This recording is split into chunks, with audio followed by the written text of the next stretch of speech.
Ouais, bonjour à tous, bienvenue dans le QG, le rendez-vous politique de Télé Grenoble. Chaque semaine, un tête-à-tête avec des élus du territoire dont les décisions impactent directement notre vie quotidienne. Aujourd'hui, j'ai le plaisir de recevoir Elisa Martin. Bonjour. Bonjour, merci pour votre invitation.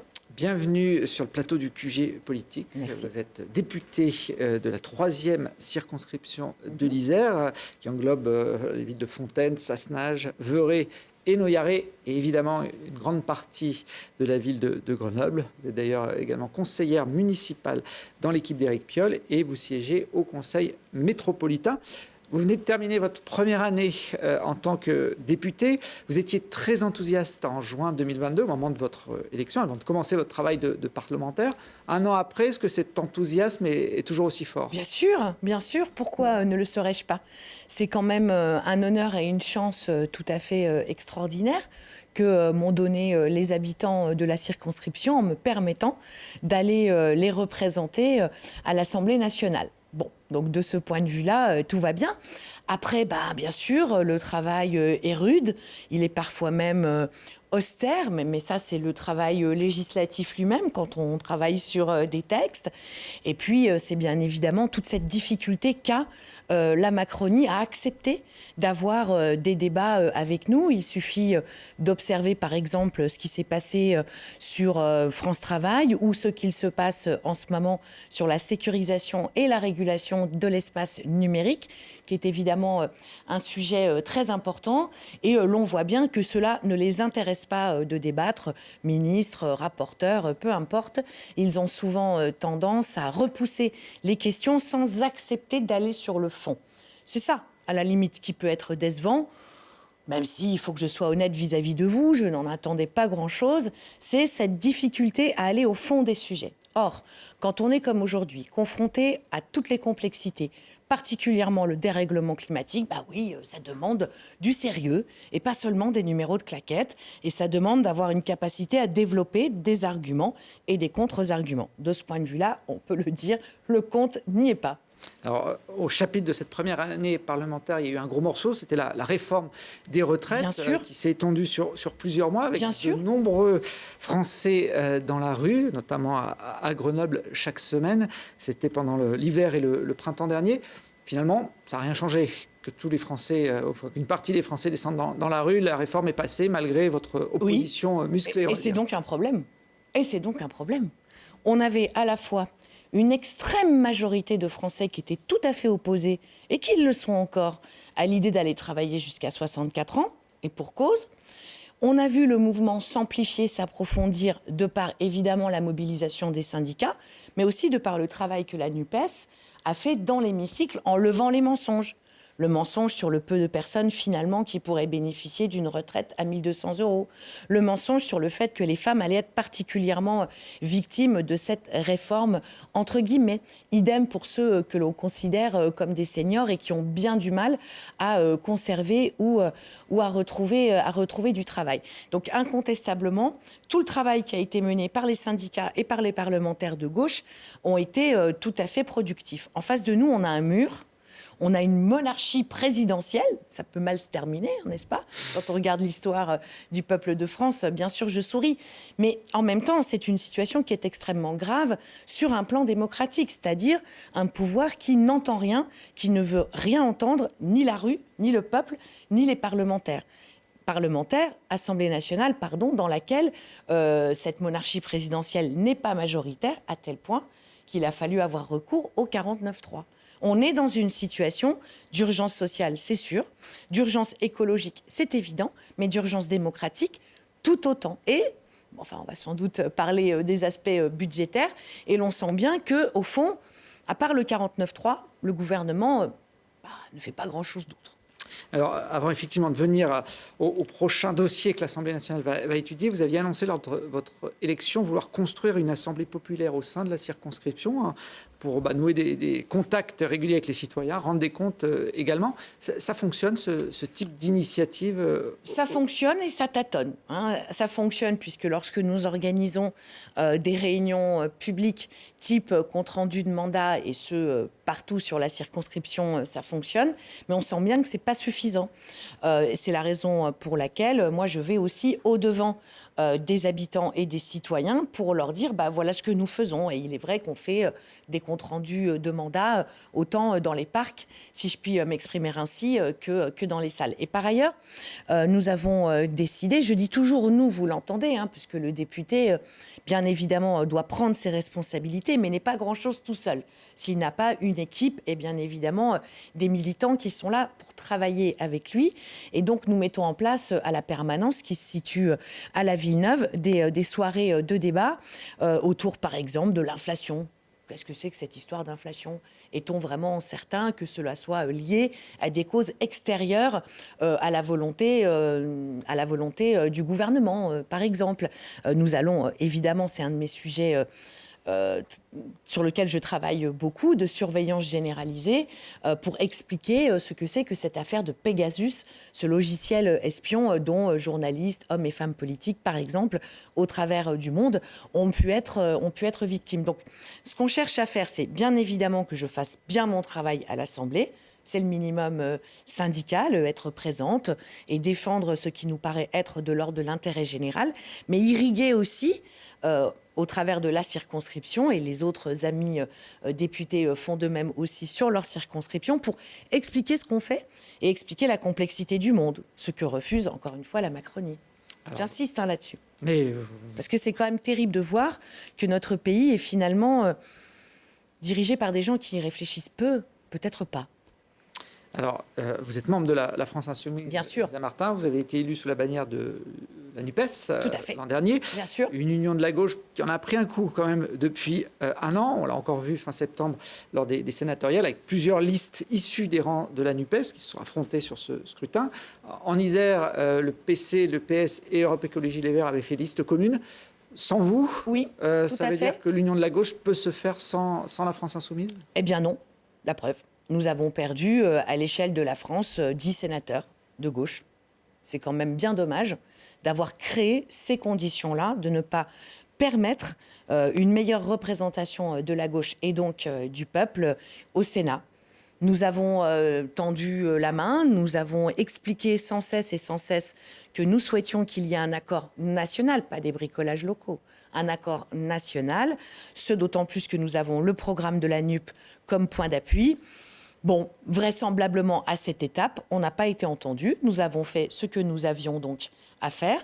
Malheureusement, cela a coûté ce refus de créer les conditions de l'unité, de faire perdurer l'unité à l'intérieur de la NUPES a fini par coûter cher, encore une fois. 10 sénateurs, on espère que les leçons seront tirées de ce point de vue-là.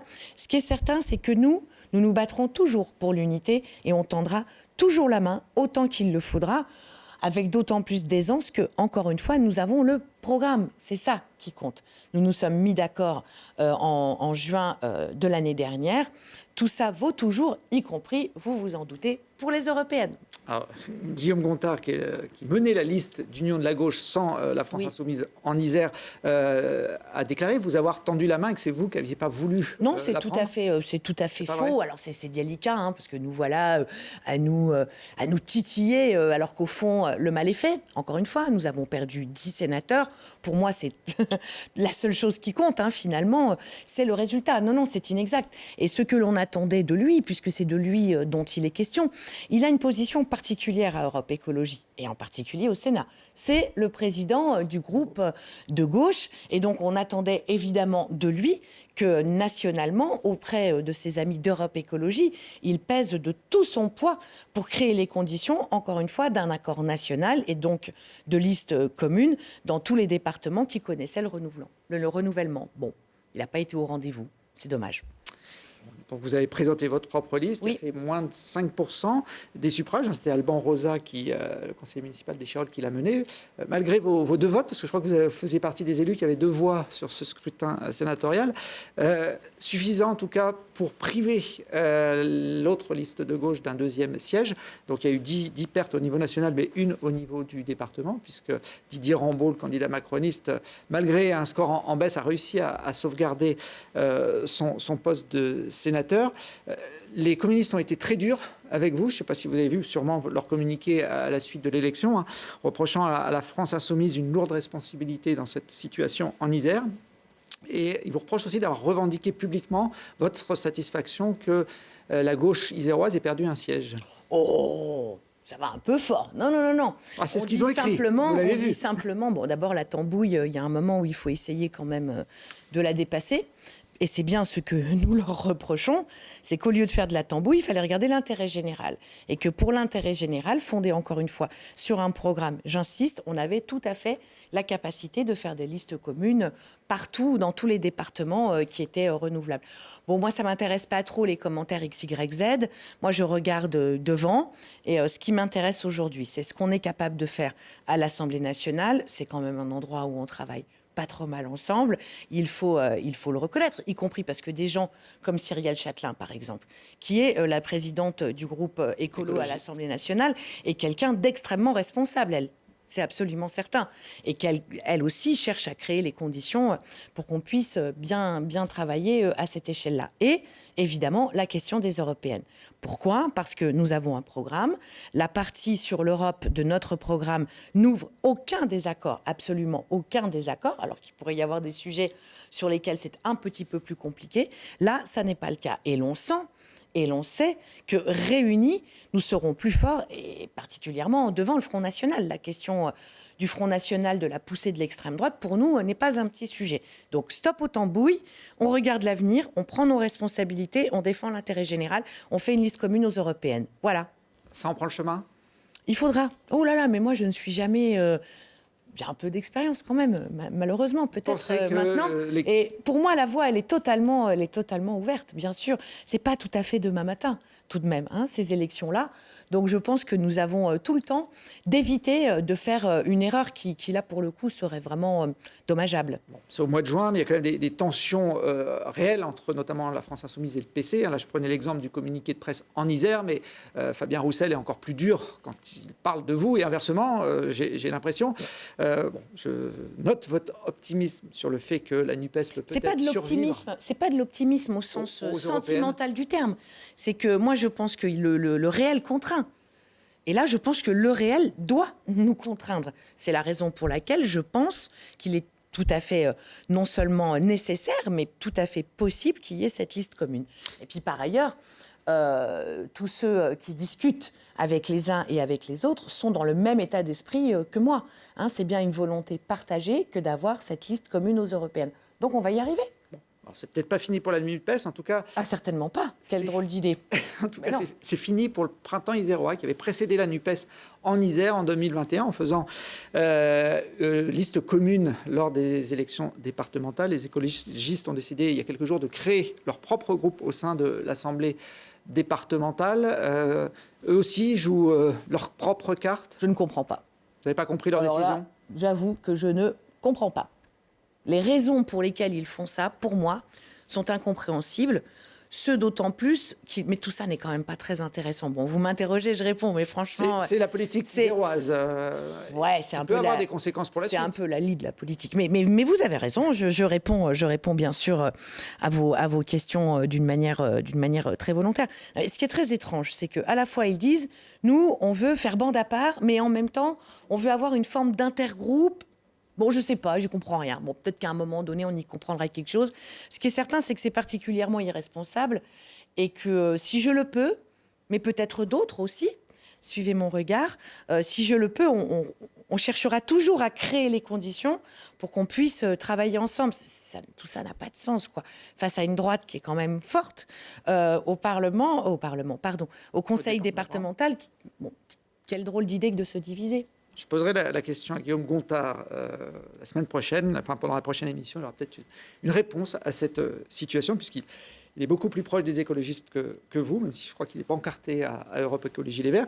Pour finir sur les sénatoriales, la France Insoumise est finalement le seul grand parti français à n'avoir aucun représentant au Sénat. Tout à fait, ce qui est quand même pas très normal. Ce qui prouve aussi qu'on est dans la Ve République et que la Ve République n'est pas démocratique, quel que soit l'angle sous lequel on prend les choses, y compris sous l'angle de la représentation la plus simple, la plus arithmétique.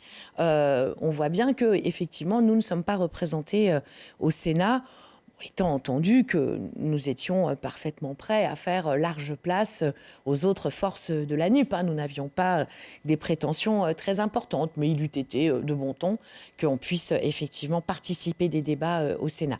Bon, c'est derrière nous. C'est la vie politique, c'est comme ça, et il faut avancer, et il faut regarder devant nous. Alors vous êtes devant vous êtes présent à l'Assemblée nationale, et la rentrée parlementaire vient de se faire avec des gros dossiers qui vont arriver, notamment un dossier qui fait déjà beaucoup parler, la loi sur l'immigration. Quelle va être votre position sur ce dossier? Vous allez être à l'écoute ou de toute façon vous êtes opposé à tout ce que le gouvernement va pouvoir proposer? Oui, nous sommes tout à fait opposés à l'orientation du gouvernement qui est incarnée par monsieur Darmanin pour ce qui concerne les questions d'immigration. Pourquoi? Parce qu'au fond, ce qui traverse ce projet de loi, c'est l'idée selon laquelle l'autre, parce qu'il est différent, est dangereux. C'est l'idée selon laquelle la France serait concernée par des mouvements de migration importants, ce qui est tout à fait faux. Après les attentats de 2015, la France s'est refermée, a fermé ses frontières, a suspendu Schengen. Et donc, considérer que l'on aurait besoin d'une loi pour s'opposer à l'arrivée massive d'étrangers est tout à fait faux sur un plan factuel. Ensuite, dans le contenu de cette loi, en tout cas, tel qu'on l'aperçoit, il y a 3 grandes dimensions. Un recul du droit des étrangers qui ne nous paraît pas correcte. Cette façon très instrumentalisée dans la vision que l'on a d'un certain nombre de travailleurs, c'est la fameuse histoire des métiers en tension. Donc, les travailleurs étrangers auraient le droit d'avoir des papiers s'ils sont positionnés sur des métiers en tension, valables pendant 1 année, variables d'un département à l'autre. Bon, je ne vous fais pas de dessin. Il n'y a aucunement l'idée de permettre aux gens de s'installer dans de bonnes conditions et de travailler dans de bonnes conditions, puisque vous avez toujours cette épée de Damoclès autour de votre tête, à savoir si dans 3 mois, dans 6 mois, dans 1 an, vous serez toujours concerné par cette affaire de métier en tension. Et puis il y a autre chose qui est assez fondamentale de mon point de vue, c'est le rapport au droit d'asile, c'est-à-dire la Convention de Genève de 1949 qui dit un pays comme la France assume de mettre sous protection un certain nombre de personnes parce qu'elles sont en danger, de par leur orientation politique, sexuelle, de religion, supposée, etc. Et là, on note aussi un très net recul. De là à penser que des personnages comme Darmanin, qui agissent évidemment sous l'égide du président de la République, cherchent à donner des clins d'œil au Front National, qui est l'assurance vie quand même, de la Macronie, il n'y a qu'un pas à franchir que franchement nous franchissons aisément. Quand vous parlez de la peur, de ne pas avoir peur des migrants, de ne pas avoir peur des autres, c'est un peu le discours que le pape a tenu à Emmanuel Macron à Marseille. Vous rejoignez... Oui, vous voyez, comme quoi. C'est incroyable, tout en étant très attaché à la laïcité.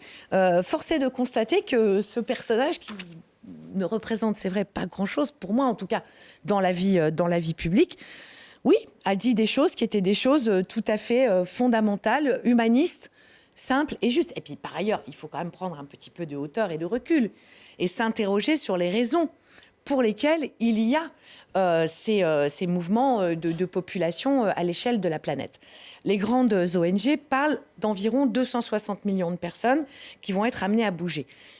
À votre avis, pourquoi? Bien beaucoup pour des raisons climatiques. Le dérèglement climatique, et y compris de la part de pays très proches de nous, l'Espagne par exemple va être très fortement impactée, les États-Unis, je ne vous en parle pas.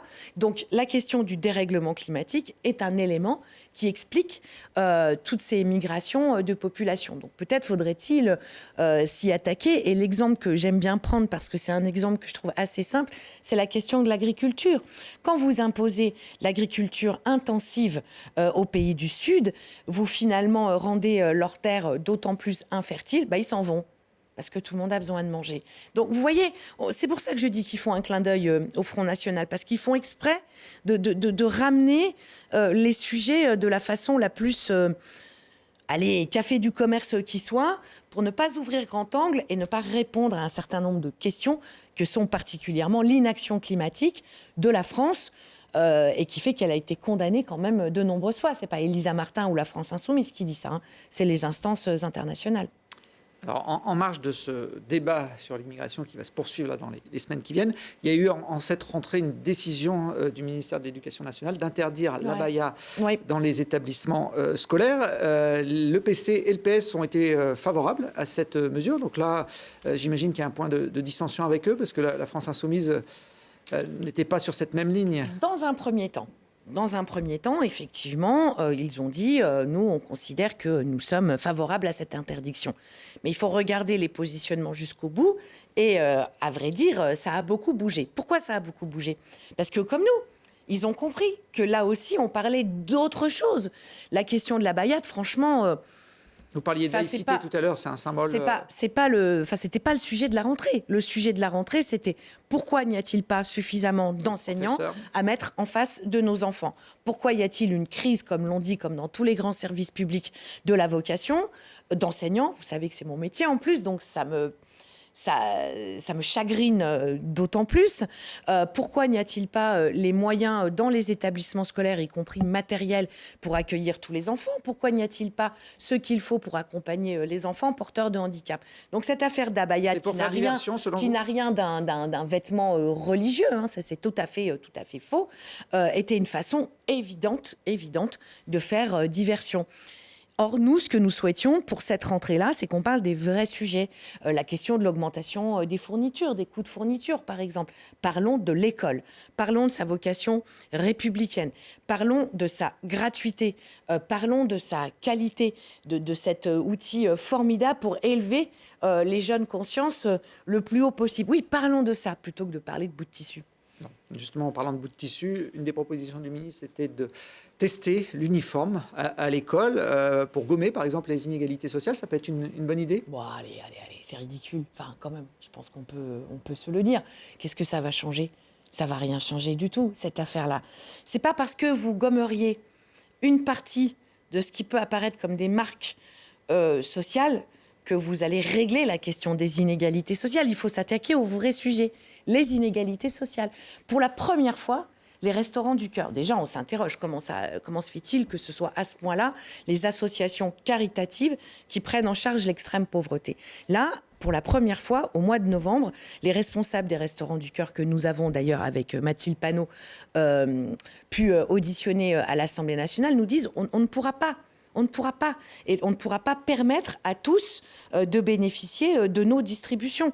L'ensemble des grandes associations caritatives de France parlent de 25% de plus de bénéficiaires. Les étudiants, les jeunes gens, notre jeunesse, qui est quand même notre avenir, hein, on est bientôt de l'autre côté, eh bien, plus de 1 sur 2 n'a pas à manger. Enfin, il faut quand même qu'on mesure la situation dans laquelle on est. Alors, mettons tous les uniformes ou pas que l'on veut, mais surtout, attaquons-nous à la question des inégalités sociales. Vous avez suivi peut-être les débats autour de France Travail. C'est une honte. C'est une honte. C'est dire finalement quoi? Les bénéficiaires du RSA sont quand même un petit peu des feignants, donc on va aller les mettre au travail 15 heures par semaine. Enfin, c'est du travail gratuit. Alors, ils sont un peu gênés. Parce que le travail qu'on fait à l'Assemblée nationale, encore une fois, c'est non seulement de proposer, mais aussi de lever ce qui n'est pas dit. Donc, quand on a parlé évidemment de travail gratuit, ils étaient un peu gênés aux entournures. Donc, du coup, on ne sait plus très bien à quoi correspondent ces 15 heures. Peut-être des temps de formation, peut-être des temps de médiation, peut-être des temps d'accompagnement. C'est pas très bien. Mais ce qui est certain, c'est qu'aujourd'hui, il y a plus de 5 millions de chômeurs, il y a 350 000 offres d'emploi. Voilà où est le problème. Étant entendu que si on avait le courage d'organiser comme il faut s'organiser, par exemple pour mettre en œuvre la planification écologique, par exemple pour remettre debout nos grands services publics, hôpital, école, pour ne citer que qu'elles, mais bien sûr, police, justice, eh bien, croyez-moi, du travail, on ne sera jamais assez nombreux pour pouvoir effectivement l'accomplir. Donc là aussi, on voit bien qu'il y a l'effet de décalage et qu'elle non-volonté de s'attaquer aux inégalités sociales qui caractérisent quand même la Macronie. Que voulez-vous, hein? Moi, j'y peux rien. Alors, vous évoquiez la police, ça tombe bien, vous avez appelé à participer le 23 septembre dernier à Grenoble à la manifestation contre les violences policières. Là aussi, toutes les forces de la NUPES ne soutenaient pas cette initiative, notamment le Parti socialiste. Vous reprenez le terme de racisme systémique qui a été employé par les organisateurs de cette manifestation en ciblant la police? Alors, il y avait les questions de violence policière, il y avait les questions de racisme systémique qui ne concernent pas que la police, et les questions de justice sociale. Bon, force est de constater aujourd'hui que une partie de la jeunesse, particulièrement quand elle n'a pas la peau complètement blanche, est davantage victime, tendanciellement, de violences policières, mais aussi d'une façon générale d'exclusion des formations, d'exclusion de l'emploi, ça s'appelle les discriminations. Force est de constater tout ça dans la société française. Donc soit on se cache un peu derrière notre petit doigt et on ne règle rien, soit on fait face au réel tel qu'il est et on cherche d'abord à le définir et ensuite à pouvoir agir. Donc moi j'ai aucun problème avec ce moment qui par ailleurs est un moment qui a plutôt fonctionné, où il y avait des personnes différentes aussi dans ces manifestations, et c'est important d'avoir ces endroits-là un peu où ça bouillonne et où les gens n'ont pas forcément l'habitude de parler entre eux. Donc c'était un très bon moment de politique. Mais il faut qu'on soit clair sur cet aspect-là. Ce que l'on met en cause, c'est pas par exemple les fonctionnaires de police. Ce que l'on met en cause, c'est l'institution policière. C'est les consignes en particulier qui sont données par Darmanin. Sa vision de la sécurité, d'abord de la police essentiellement comme sécurité publique, et une sécurité publique qui est une police d'intervention. Vous voyez, il est là le problème. On peut organiser la police d'une façon extrêmement différente. Une police apaisée, apaisante, au milieu des habitants, qu'on pourrait dire police de proximité, des vrais moyens pour la police judiciaire, parce que s'il n'y a pas de moyens et d'indépendance pour la police judiciaire, on ne s'en sortira jamais, particulièrement en matière de stupes, particulièrement en matière de trafic des êtres humains. Il faut des enquêteurs indépendants, puisque la réforme, la départementalisation de la police, donc voulue par Darmanin, fait en fait, que la police judiciaire sera sous l'égide du préfet. C'est inacceptable. Nous pensons que la place de la police judiciaire, d'abord, il en faut plus. Il y en a 6 000 sur des effectifs de 140 000 si je prends que la police nationale. C'est un peu peanuts, quoi. Comme l'on dit parfois d'une façon un peu triviale. Donc non seulement il en faut plus, mais il faut qu'il soit sous l'égide des magistrats. C'est là où ils seront le mieux et le plus efficaces pour travailler. En tout cas, nous, c'est ce que nous proposons à la France Insoumise. Alors, dans certaines affaires de violences policières, notamment ces derniers mois, la vidéosurveillance a été utilisée pour mettre en cause les auteurs, donc les policiers. C'est finalement un outil utile? C'est ce que Mukieli a dit. Mukieli a dit s'il y a un éventuel utilité des dispositifs de vidéosurveillance, c'est dans la résolution d'un certain nombre d'affaires. 3, quelque chose %. C'est pas moi qui le dis. C'est Mukieli. C'est mieux que rien. Et ce qui est certain, vu ce que ça coûte et vu ce que cela demande comme déploiement, non, ça n'est pas. Si vous prenez dans une balance, non, l'intérêt est fort discutable. Mais surtout, ça n'est pas ça qu'on nous a raconté. Ce que l'on nous a raconté pendant des années, qu'on nous raconte encore, c'est que la vidéosurveillance a un effet dissuasif et préventif. Alors là, pour le coup, c'est faux. C'est même pas à 3%. Soit ils cassent les caméras, soit le souci se déplace de quelques mètres et de toute façon continue à perdurer. Nous ne croyons pas aux solutions technologiques. Nous, on croit à la présence humaine.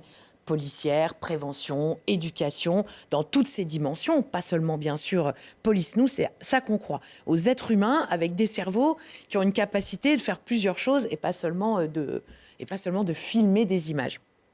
Pourtant, cette avancée technologique, notamment en matière de sécurité, pourrait permettre d'identifier, grâce à des vidéosurveillances, des personnes qu'aujourd'hui on a du mal à reconnaître uniquement par les images. L'intelligence artificielle, par exemple, est développée pour pouvoir apporter ce genre de service. Qui voulez-vous identifier avec la vidéosurveillance algorithmique, puisque c'est de ça dont vous parlez?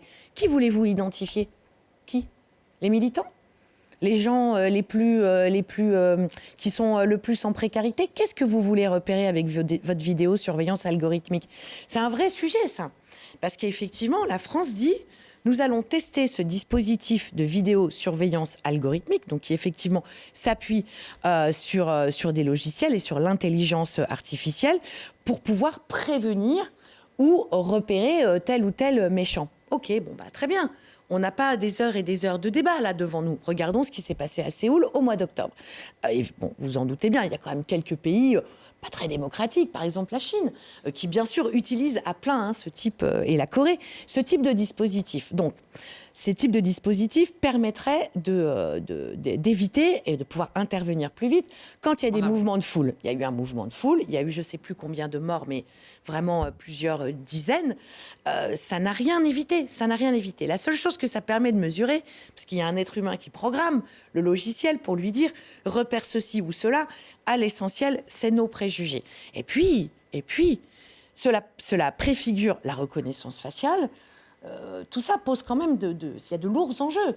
Le droit à la vie privée, par exemple, le droit d'aller et venir, autre exemple, sont quand même des sujets qui ne sont pas des petits sujets. Et vous parlez de la vidéosurveillance algorithmique, mais en vrai, il y a tout un continuum autour de ces sujets de technologie de surveillance. Les drones, dans la loi de programmation du ministère de l'Intérieur, la capacité de mettre en route à distance tous les objets connectés, quel qu'il soit, sans évidemment que la personne soit mise au courant, donc une capacité à filmer, une capacité à capter du son, alors sous l'égide d'un magistrat, dit monsieur le garde des Sceaux. Nous lui répondons, oui, enfin, tout de même, évidemment. Donc on voit bien qu'aujourd'hui, les technologies deviennent des fins en soi et sont tournées effectivement vers la surveillance. Et là, le dernier coup qu'ils nous ont fait, c'est en ce moment, ça n'est pas tout à fait terminé, c'est ce qu'on appelle cette fameuse loi de régulation et de sécurisation des espaces numériques, où l'objectif est clair, lever l'anonymat sur Internet. Vous comprenez, on vous dit... Ça peut se comprendre quand même, cette Alors, on va y aller, on va y arriver. Ils nous disent, oui, mais vous comprenez, il faut protéger les enfants qui, d'une façon trop aisée, peuvent être confrontés à des images pornographiques. Qui est opposé à ça? Personne. Nous voulons tous, de toute façon, protéger nos enfants. La question, c'est de savoir si technologiquement, on peut répondre à ça. Et des pays qui, bien sûr, ont essayé eux aussi, comme l'Australie, ont laissé tomber. Parce qu'ils ont bien vu qu'à partir du moment où on allait dans cette logique, il fallait lever l'anonymat et qu'on est sur une ligne de crête entre la protection et le respect des droits de chacun, le droit à la vie privée en particulier, et que ça n'est pas compatible. Alors peut-être on peut faire autrement. Et peut-être on peut se dire qu'il serait bon que nos enfants, ce qui n'est absolument pas le cas aujourd'hui, puissent bénéficier d'éducation sexuelle et affective à l'école. Peut-être que l'on pourrait imaginer que nous aidions les familles et les parents à échanger avec les enfants autour de ce truc un peu étrange qu'est Internet. Il ne viendrait à l'idée de personne de laisser son enfant tout seul dans la forêt la nuit. Or, d'une certaine façon, c'est ce qui se passe avec Internet. Nous, on préférera toujours la présence humaine, l'éducation, mais c'est sûr que c'est plus compliqué. C'est sûr que c'est plus compliqué de dire comment est-ce qu'on s'y prend pour prévenir les enfants, sensibiliser les adultes, plutôt que de dire on va utiliser une technologie pour résoudre cela.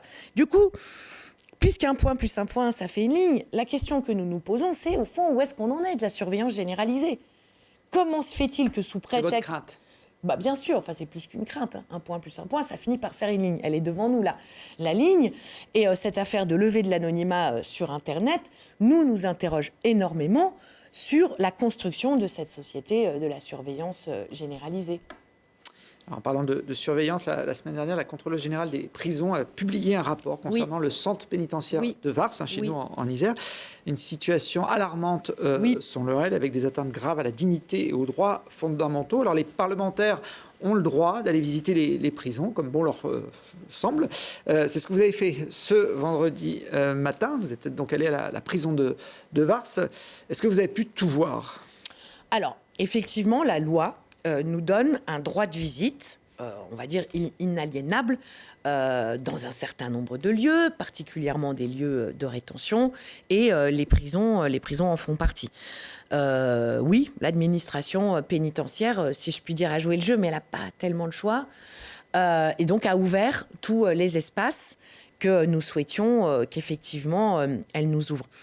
La situation de la maison d'arrêt de Vars est quand même particulièrement préoccupante, y compris à l'échelle de la France, parce que s'y croisent plusieurs phénomènes. Le premier, c'est un phénomène de surpopulation, 168% d'occupation dans cette prison. Ça veut dire que dans des cellules de moins de 9 mètres carrés, vous mettez 2 personnes, donc on peut parler quand même très largement de promiscuité et de non-respect, bien sûr, de la vie privée. Un état de vétusté absolument structurel. Vous pouvez faire tout ce que vous voulez. Vous ne pouvez faire que du cache-misère lorsque vous êtes dans des lieux qui sont dans un état de telle dégradation. Une cuisine qui ne répond pas aux normes d'hygiène, des lieux de fouille que vous n'imaginez pas tellement c'est sale et tellement c'est dégradé. Un mécanisme de régulation carcérale sur lequel tout le monde s'était engagé, particulièrement le garde des Sceaux, et qui n'a rien donné parce qu'il n'y a pas la volonté politique. C'est pas l'administration pénitentiaire. Des prisons qui vont remplir aussi vite, qui vont remplir aussi vite, et qui ne sera sans doute pas une solution. Là, on parle de Vars. D'accord ? Et la situation à Vars, elle est intenable. Et il faut de toute façon y mettre un terme. Étant entendu qu'on nous balade, même nous, les parlementaires. Moi, j'ai participé avec d'autres députés à une rencontre avec le bâtonnier, avec le service immobilier régional de l'administration pénitentiaire. Aucun souci. Aucun souci. Il y a les sous, on va démolir, on va reconstruire, on va améliorer. Ça fait combien de mois ? Et aujourd'hui, la réponse du garde des Sceaux, Éric Dupond-Moretti, ne va pas du tout dans le sens d'une amélioration matérielle des conditions de détention. Or, c'est un problème. De la façon dont on vous considère, vous êtes. Plus on vous considérera mal pendant ces temps de détention, moins ces temps de détention pourront avoir du sens pour vous. Le sous-effectif chronique dont souffre la prison de Vars fait que l'accès non seulement à la santé, mais aussi à l'école, à la formation, à l'éducation, à la culture est rendu extrêmement difficile. Les détenus ne circulent pas comme ça d'un point à l'autre de la prison. Ils sont évidemment accompagnés par des membres de l'administration pénitentiaire. Vous voyez ce que je veux dire. Donc, la prison de Vars concentre toute la honte de la République en matière de conditions d'incarcération. Et il faut absolument y mettre un terme. Et en ce sens-là, Dominique Simonnot, qui est la contrôleure générale des lieux de privation de liberté, a plus que tout notre soutien. D'ailleurs, je vais écrire à monsieur le garde des Sceaux, monsieur Dupond-Moretti, qui s'est bien gardé d'ailleurs d'aller à Vars. Vous avez lundi au palais de justice de Grenoble. Oui, ça, il n'y a pas de problème. Pour faire les claquettes, il est toujours là. Mais pour travailler sérieusement, c'est plus compliqué. Par ailleurs, vous voyez, il a été confronté aux greffiers qui sont très en colère et qui ont bien raison de l'être. Mais bon, malheureusement, on peut pas aborder tous les sujets. Donc, évidemment que nous allons le solliciter et faire copie à la contrôleure générale des lieux de privation de liberté qui, encore une fois, accomplit dans des conditions qui ne sont pas toujours simples son œuvre avec détermination, rigueur et honnêteté. Pour Vars, la solution, c'est quoi ? De raser la prison, de reconstruire une neuve, tellement c'est je pense que oui. Je pense que oui, mais si vous voulez, là aussi, il ne faut pas voir les choses par le petit bout de la lorgnette. Il y a la question des conditions matérielles de détention, qui est absolument fondamentale. Là, c'est inacceptable, c'est sale, c'est tout ce que l'on peut imaginer ou pas. Mais il y a aussi la réflexion sur le sens de la peine et les alternatives à l'incarcération. Je pense que c'est quand même très, très important de mener ce sujet jusqu'au bout. C'est d'ailleurs ça qui permettra aussi la régulation carcérale que nous appelons de nos voeux. Ugo Bernalici, qui est membre de la France Insoumise -NUP et qui est député, membre de la commission des lois comme moi, a déposé un projet de loi. Allons-y alors. Discutons de ça. Nous, on a fait une proposition concrète. Un qui sort, un qui rentre, un qui sort, pour schématiser. Parlons-en. On a une proposition là sur la table. Parlons-en. Alors, vous parlez des débats entre parlementaires. On recevait la semaine dernière Michel Savin, oui, qui est parlementaire isérois aussi, qui ne siège pas dans la même assemblée que vous, ni dans la même partie de l'hémicycle, les sénateurs LR. Et comme c'est le jeu dans cette émission, je vais demander de vous poser une question. On l'écoute. Madame Martin, Madame la députée, ma question va être très directe. Depuis, lors de nos nombreuses réunions avec mes collègues lors de cette élection sénatoriale, nous avons pu constater la grande inquiétude, même le désarroi de beaucoup d'élus face au comportement des députés de la France Insoumise au sein de l'Assemblée nationale. Ma question est simple. Allez-vous persister dans cette stratégie de bordélisation de l'Assemblée nationale pendant encore très longtemps? Oh là, quel vocabulaire! Ça ne ressemble pas à un sénateur. Il s'est lâché un petit peu. D'abord, à l'Assemblée nationale, les débats ne sont pas feutrés. Et ce monsieur le sait très bien. Il a suffisamment d'expérience, d'ailleurs même au Sénat. Les débats ne sont pas feutrés. Et on pourrait montrer un certain nombre d'images et de propos. Et puis de bordel, s'il y a peu... Croyez-moi, non, des choses bien pires que tous les insoumis réunis et accumulés seraient capables de faire. Donc de ce point de vue-là, il faut arrêter de dire des choses qui sont tout à fait mensongères, tout simplement. Ensuite, où se situe la violence parlementaire ? Est-ce que la violence parlementaire se situe du côté de ceux qui ouvrent la voie ou du côté de ceux qui ne cessent de recourir au 49.3 et qui ne cessent de dire finalement aux députés, quels qu'ils soient, y compris les leurs, qu'ils n'ont rien à dire, juste à être le doigt sur la couture du pantalon. L'affolement des élus locaux, c'est pas ce que j'ai constaté, moi, pas du tout. J'ai presque constaté l'inverse, puisque partout en France, en tout cas dans les départements où il y avait du renouvellement, nous avons fait davantage de voix que ce que nous aurions pu penser. Donc je pense que ça va aller, on fait pas peur autant que ça.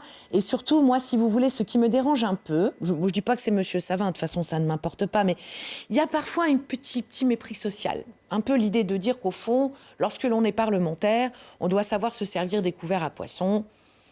Moi, ça n'est pas ma logique. Quand on est parlementaire, on doit d'abord faire son travail à l'Assemblée ou au Sénat, prioritairement. Le reste... Alors, Michel Savin faisait allusion notamment au débat de ces derniers mois sur la question de la réforme de la retraite. Il y avait eu des échanges musclés, on en revoit quelques images dans l'hémicycle. Mais pour aller un petit peu plus loin sur ça, est-ce que ce n'est pas finalement une stratégie qui vous a desservi auprès de l'opinion publique? Alors, si je puis me permettre, puisque vous montrez des images, qu'est-ce qui est en train de se passer à ce moment-là précis ? Mathilde Panot, qui est notre présidente de groupe, brillante s'il en est, tient le règlement intérieur de l'Assemblée nationale pour faire un rappel au règlement. Donc en général, quand on fait un rappel au règlement, c'est pas nous qui avons fait une bêtise, c'est le gouvernement. Par ailleurs, là, c'est le moment où on s'en va, puisque c'est le moment où le 49.3 est annoncé. Non, ça ne se passe pas de cette façon-là. Et même, moi, je pense même que les choses se sont plutôt beaucoup calmées par rapport à il y a 20 ou 30 ans. Je vous invite à regarder, je dis pas que c'est bien, évidemment, je vous invite à regarder les images et vous verrez ce qu'il en est.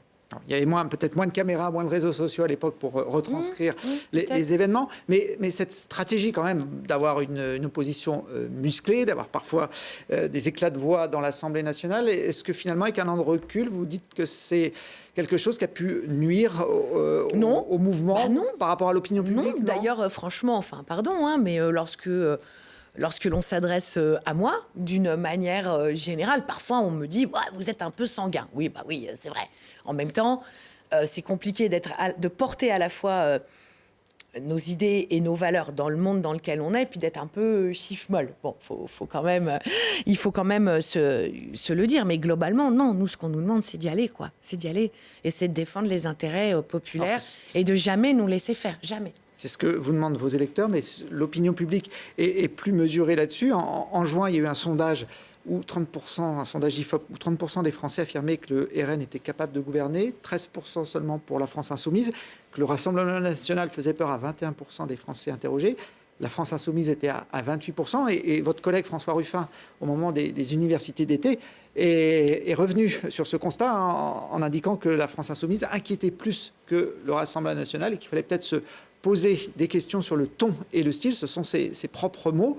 Il n'a pas forcément lu la même analyse que vous, alors?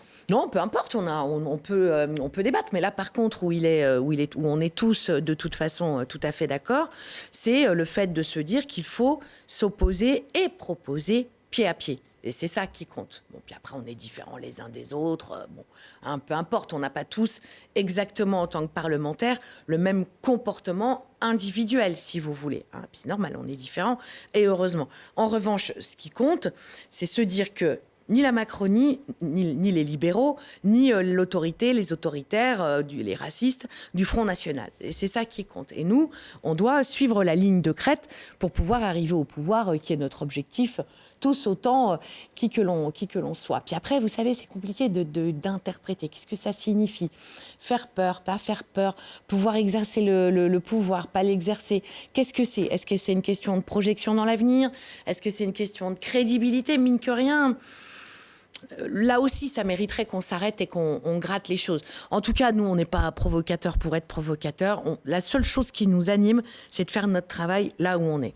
Quand il parle de problème de ton et de style, c'est une façon quand même un peu déguisée de pointer du doigt Jean-Luc Mélenchon. Ouais, bien sûr, comme si François était une sorte d'ange. Vous inquiétez pas, que lui aussi, sa grande voix, mais je le dis avec beaucoup d'amitié et de fraternité, quand même, évidemment, bien sûr. Croyez-moi, on l'entend souvent aussi.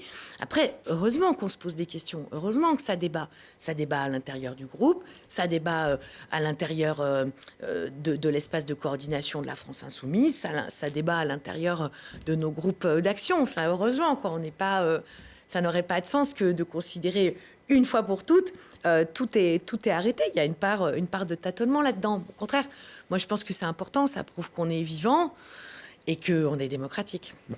En tout cas, le comportement des élus aujourd'hui est peut-être beaucoup plus décrypté par l'opinion publique, par les journalistes qu'à quelques décennies en arrière. C'est pour ça que les députés se sont calmés, dit peut-être. Peut-être aussi. Non, mais je vous invite pour de vrai à regarder, y compris le vocabulaire, les propos, même regardez, enfin on parle beaucoup de lui en ce moment, peu importe ce que l'on en pense, Bernard Tapie. Bon, il a quand même dit des choses, y compris à propos de la police dans un certain moment de sa vie judiciaire. C'est j'en étais baba, quoi. Franchement. Donc bon, franchement, ces débats-là, je respecte bien sûr toutes les questions qui me sont posées, mais c'est pas ça le cœur du sujet. Alors, vous parlez des propos virulents. Ce jeudi soir, l'émission Complément d'enquête, dont on ne peut pas remettre en cause le sérieux, a diffusé un reportage sur l'une de vos collègues députées de la France Insoumise, Sophia Chikirou, qui est une très proche de Jean-Luc Mélenchon. Elle gère toute sa communication depuis plusieurs années. Est-ce que vous avez vu l'émission ? Parce qu'on en a beaucoup parlé avant. France Télévisions a teasé sur ce reportage.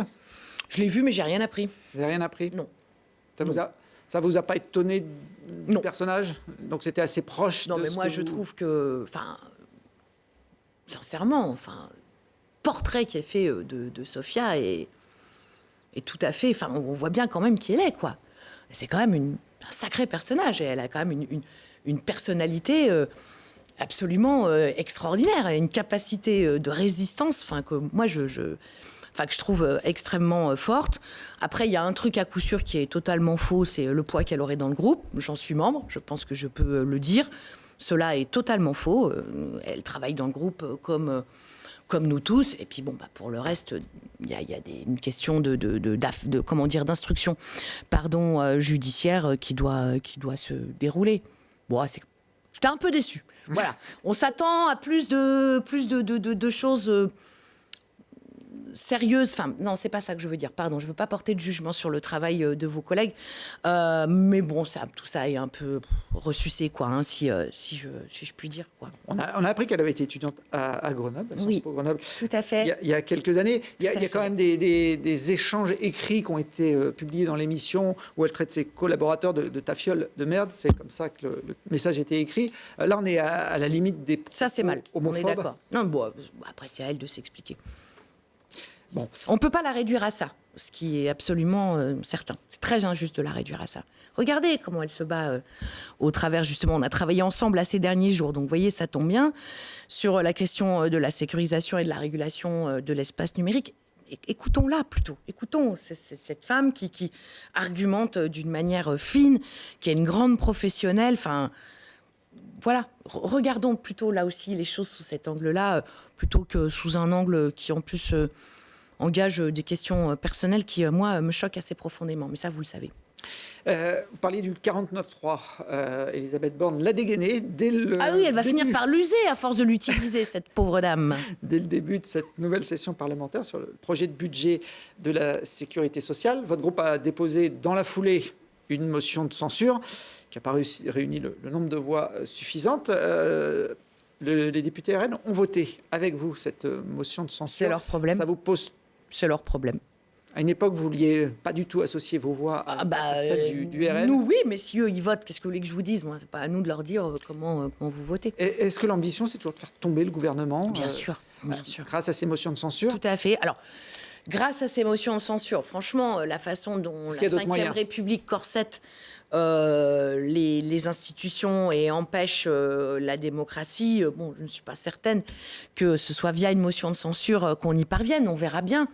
Après tout, je n'en sais rien, mais c'est surtout par l'articulation, comme on dit, entre la rue et la loi qu'on va y arriver. Puis en préparant, nous, la NUP, j'ai bien dit la NUP, le plus sérieusement possible, la suite.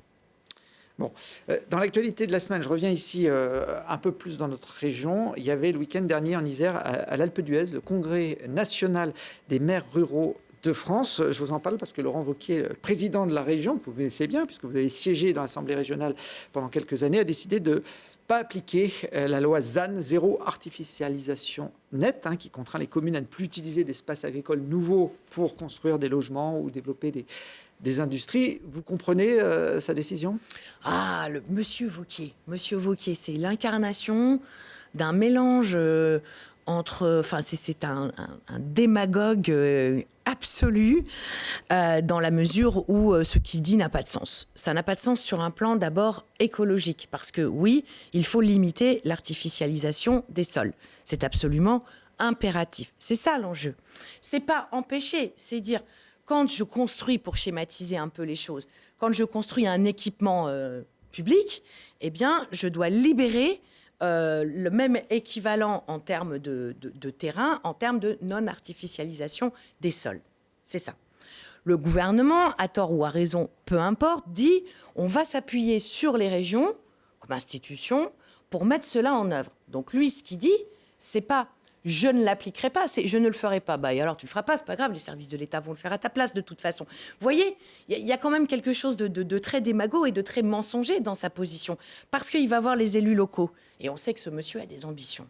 Donc il va voir les élus locaux du monde rural, qui évidemment sont en grande difficulté autour de ce sujet, qu'il faut accompagner autour de ce sujet. Il fait comme si c'était lui qui allait le faire, et comme si lui allait les protéger de cela, ce qui était évidemment un mensonge total et absolu. Et quand même un petit côté écocide, parce qu'il va quand même falloir la poser, cette question. Et je rappelle qu'il y a eu, entre les parlementaires, toutes tendances confondues, les députés, les sénateurs, les grandes associations d'élus, y compris bien sûr les élus ruraux, des points d'accord autour de cette affaire-là. Donc il semble que nous pouvons avancer autour de ce sujet. Mais bon, ça c'est Wauquiez. Wauquiez, vous savez, c'est quand même le personnage qui est capable de demander aux chasseurs de prendre en charge désormais l'éducation à l'environnement. Pourquoi pas? Mais enfin, strictement, c'est quand même très, très, très interrogeant et très idéologique, bien sûr.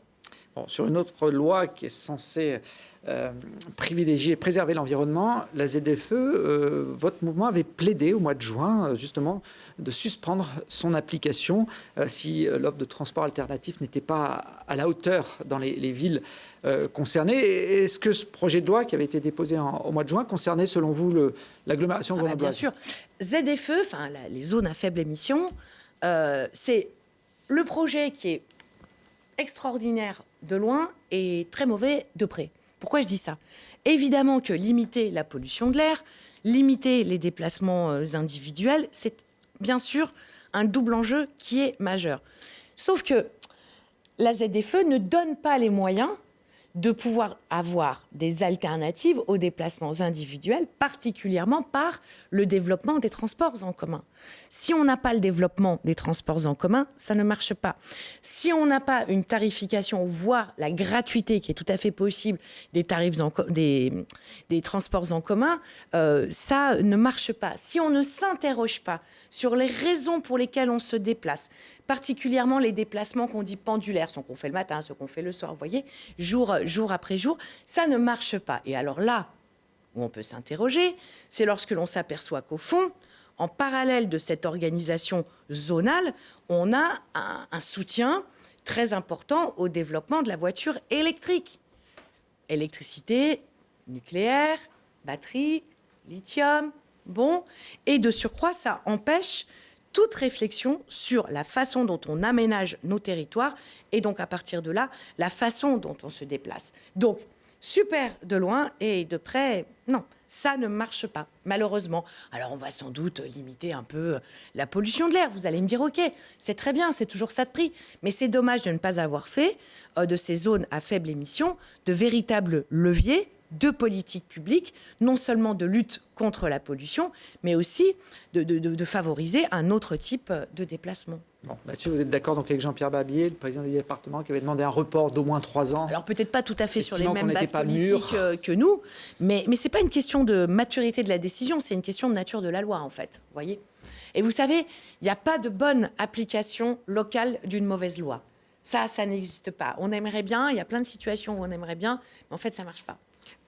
Puisque vous parlez du développement des transports en commun, un petit mot sur le câble, puisque l'enquête publique va enfin démarrer en novembre, le câble qui devrait relier Saint-Martin-le-Vinoux à Fontaine. Oui. On est sur votre circonscription. Oui. Elisa Martin, l'an dernier, vous souteniez à 100% le collectif qui était opposé à ce projet, qui avait été pourtant initié par la majorité d'Éric Piolle il y a quelques années. Vous n'avez pas changé de position? Pas du tout. Alors attendez, parce qu'il faut quand même qu'on soit précis. Parce qu'il y a de Montgaberu. Le câble dans le projet, dans le PDU, le plan de déplacement urbain, n'était pas du tout une priorité. Venait par exemple après le RER, venait après le développement de bus qu'on dit en site propre, c'est-à-dire qu'il n'y a que eux qui passent sur la voie.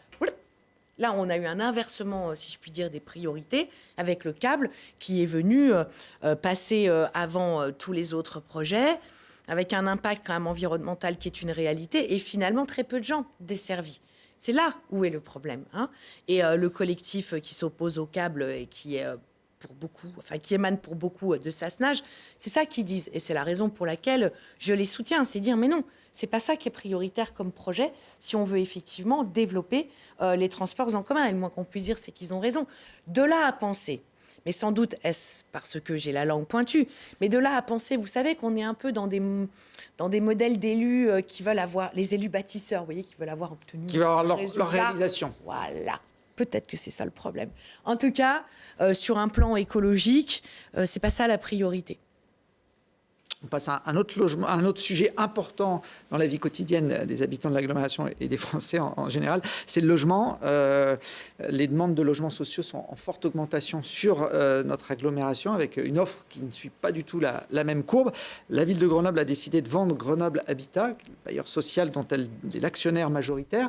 La filiale Habitat de la Caisse des dépôts et consignations elle s'est portée acquéreur pour 37 millions d'euros. La semaine dernière, la métropole actionnaire minoritaire a été appelée à se prononcer sur cette vente. On voit quelques images du conseil métropolitain auquel vous avez assisté. Alors après voilà, vous êtes là, en train de parler avec Éric Piolle. Après de longs débats, les élus métropolitains se sont prononcés nettement contre ce projet. 72 voix contre, 26 pour. Vous faites partie des 26 qui ont voté ce projet de vente. Est-ce que c'est par conviction ou par solidarité avec la majorité municipale d'Éric Piolle? Vous savez, ces affaires de logement au niveau de la métropole ne sont qu'une addition de crève-cœur. Bon, de crève-cœur, pourquoi ? Parce que, d'abord, globalement, le gouvernement attaque très, très frontalement tous les outils, quels qu'ils soient, donc qui permettent de développer et de fonder du logement public. Je ne vous parle évidemment pas d'Actis, office public. C'est les offices publics qui ont été le plus visés et le plus entravés sur un plan réglementaire et sur un plan financier. Elle est là, la difficulté. Et l'autre crève-cœur, si je puis dire, c'est la situation financière de la ville de Grenoble. Et la situation financière de la ville de Grenoble est le résultat de deux phénomènes. Un endettement absolument extraordinaire qui est aussi lié à M. Carignon, dont on trouve encore traces négatives dans la vie de l'institution de la ville de Grenoble. Il y a plus de 30 ans quand même. Et oui, mais il en a tellement emprunté que ça pèse encore. Et puis évidemment les tours de vis qui sont donnés et qui vont continuer à être donnés par le gouvernement auprès des collectivités. Donc la ville de Grenoble, qui en tant que ville n'exerce plus de compétences en matière de logement. Actis, quand je l'ai présidée, était métropolitaine. Hein, elle n'appartenait plus à la ville de Grenoble. De toute façon, n'avait plus d'utilité, si je puis dire, puisque c'est plus dans ses prérogatives, ces affaires de logement. Donc à partir de là, qu'est-ce qu'on fait Bon, vraisemblablement... C'est la métropole qui a cette compétence sur le territoire aujourd'hui. Et donc, bon, vraisemblablement, la métropole n'était pas prête à se mobiliser pour effectivement récupérer en plein exercice, si je puis dire,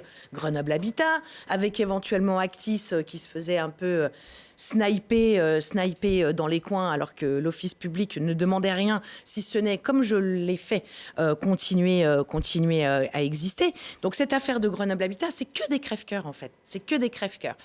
Ce qui va compter demain, c'est que la métropole consacre les budgets, comme le demande d'ailleurs le vice-président au logement, consacre les moyens nécessaires au logement, quel que soit l'outil. C'est ça qu'il va falloir regarder. Bon, pour l'instant, le compte n'y est pas tout à fait. On verra demain. Mais ce qui est certain, c'est que cette affaire-là n'est que des crève-cœurs, ce d'autant plus que, soyons honnêtes, cela suscite des tensions au niveau local qui finissent par effacer la responsabilité gouvernementale. Et vous savez, comme j'ai la longue pointue, et du coup, ça m'embête beaucoup qu'on ne remette pas la responsabilité là où elle est. Qui est en train de faire crever le logement public? C'est Monsieur Macron et tous ses amis, au profit évidemment du logement privé qui n'est pas accessible, mais qui permet de faire de la spéculation. C'est toujours la même histoire. Vous évoquiez les difficultés financières de la ville de Grenoble, qui sont réelles, puisque la ville, pour pallier à ces difficultés, a décidé d'augmenter la taxe foncière de 25%. La part communale effectivement, de la taxe foncière. Je crois qu'il y avait 7% aussi de la part de l'État qui a augmenté, ce qui fait plus de 30% au final pour les propriétaires grenoblois. Alors ça avait été voté au printemps dernier, mais c'est effectif depuis quelques jours. Les propriétaires à Grenoble ont pu voir la différence sur leur avis d'imposition. Vous assumez cette hausse ou, comme d'autres élus de la majorité municipale, elle vous met mal à l'aise au point pour certains de s'être désolidarisés de cette décision? C'est sûr que nous aurions tous préféré, Éric Piolle en tête, ne pas demander d'une certaine façon toujours aux mêmes de contribuer. Je m'explique. Ce que je veux dire par là, c'est que la fiscalité locale est très injuste parce qu'elle n'est pas appuyée sur ce que possèdent effectivement les gens et que vous pouvez avoir des situations de personnes modestes qui sont propriétaires de leur logement, par exemple à la Villeneuve, et qui, comme d'autres, vont voir augmenter leur taxe foncière. Donc c'est la raison pour laquelle la décision qui a été prise par le maire de Grenoble et l'équipe est de mettre en place un dispositif de rattrapage pour ceux les plus modestes qui vont être concernés par cette augmentation de la taxe foncière, étant entendu que dans le code des impôts, pour tous, il y a de l'exonération, bien sûr, pour ceux qui ont le moins d'argent, heureusement. Mais pour ceux qui vont se trouver un peu dans des situations, si je puis dire, intermédiaires, ils ont inventé un dispositif de rattrapage. Et le maire de Grenoble demande à la députée que je suis de porter des amendements qui visent à faire exonérer une partie plus importante de la population de la taxe foncière dans la part communale, avec bien sûr une compensation pour les communes. Donc bien sûr, on va porter ça avec beaucoup de cœur et d'ardeur, mais je crains qu'un certain 49.3 viennent annuler tous nos efforts en cette faveur. Et on revient à l'affaire de Grenoble Habitat. C'est-à-dire qu'on est dans une situation où on met toujours les collectivités dans une espèce de pince qui crée bien des difficultés, d'ailleurs, pour les élus locaux, et qui peut sans doute aussi expliquer, en dehors du développement et de la montée de l'extrême droite, qui est une réalité, c'est aussi ce qui peut expliquer à certains moments que les élus locaux soient à ce point-là sujet d'agressivité, parce qu'ils sont les seuls à y aller et à être devant les gens, et qu'ils subissent beaucoup de décisions du gouvernement. En tout cas, cette histoire de hausse des impôts locaux a été source de tension au sein de votre majorité municipale. 7 membres de la majorité ont été évincés du groupe au printemps dernier. Des membres qui ont demandé lors du dernier conseil municipal la démission du maire suite à la condamnation pour favoritisme dans l'affaire de la fête des Tuiles. Est-ce que ça vous a surpris? Est-ce que c'est normal de demander à un maire de démissionner à partir du moment où il est condamné? Comment vous avez interprété que Maxence Salotto, qu'on a vu, ou Hakim Sabri, qui ont siégé avec vous pendant des années, arrive à une proposition aussi extrême? Moi, je ne souhaite pas commenter une décision de justice, et cette décision de justice-là en particulier. Le maire a dit qu'il ne ferait pas appel. Ouais, non, mais d'accord. Enfin bon, ça vous dit quoi? Une amende avec sursis? Non, je ne peux pas aller plus loin. Je ne peux pas aller plus loin. Parce que c'est très, très, très, très interrogeant. Après, ma foi, les élus sont libres de dire ce qu'ils veulent, de revendiquer ce qu'ils veulent, d'exprimer les opinions qu'ils souhaitent. C'est ce qu'ils ont fait. Moi, je n'ai rien à dire là-dessus. Bon, dans un peu plus de 2 ans, Grenoble aura un nouveau maire, quoi qu'il arrive, puisque Oui, Piolle ne se représentera tout à fait. pas. Oui. Il y a déjà des candidats qui se profilent dans vos rangs. C'est un Alors, projet qui évidemment, pourrait vous depuis le intéresser. début de l'émission, les sénatoriales, et bon, on va vraiment sur les sujets qui ne sont pas forcément. C'est la dernière question. C'est pour ça que j'en profite. On ne sait jamais si je peux avoir un scoop. Vous avez vu, je suis vache quand même un peu. On verra bien. C'est pas ça le sujet. Enfin, c'est un peu. Ce qui importe, c'est que ce qu'on a réussi à initier dans ce mandat ou dans ces 2 mandats. C'est-à-dire une ville qui a quand même changé assez profondément dans son rapport à la nature, dans le fait de repousser quand même la voiture à ce point-là du cœur urbain, une vision de la culture qui est quand même différente, qui fait sa place à la culture populaire en particulier. Donc que tout ça puisse perdurer. Alors évidemment, d'une façon nouvelle, différente, parce que les individus, incontestablement, seront différents, que 2014 est une époque et que 2026 en sera à coup sûr une autre. Mais bon, c'est ça qui compte, qu'on reste rassemblés autour d'un projet. C'est la même chose que la NUP. Bon, pour finir cette émission, Élisa Martin, parce qu'on a beaucoup parlé, on a même dépassé l'horaire imparti, je vais vous demander de poser une question à notre prochain invité, qui sera Guillaume Gontard. On en a parlé au début de ce sujet politique, le sénateur de gauche, le seul en Isère. Il est là, derrière la caméra. Je vous laisse lui poser la question que vous souhaitez. Très bien. Eh bien, mon cher Guillaume, ce qui m'interroge et me préoccupe, c'est comment vas-tu œuvrer peut-être d'ailleurs toujours en tant que président du groupe au Sénat, comment comptes-tu œuvrer pour faire perdurer la NUP qui a levé de grands espoirs et permis à 151 membres de l'Assemblée nationale d'être effectivement élus et de défendre notre programme partagé, y compris pour les européennes, qui est le programme de la NUP. Voilà, merci. Eh bien, merci à vous. Mais je vous en prie, Martin, merci à vous. Guillaume Gontard vous répondra et ainsi que mes questions sur le week-end du 20 octobre dans le QG politique. Merci.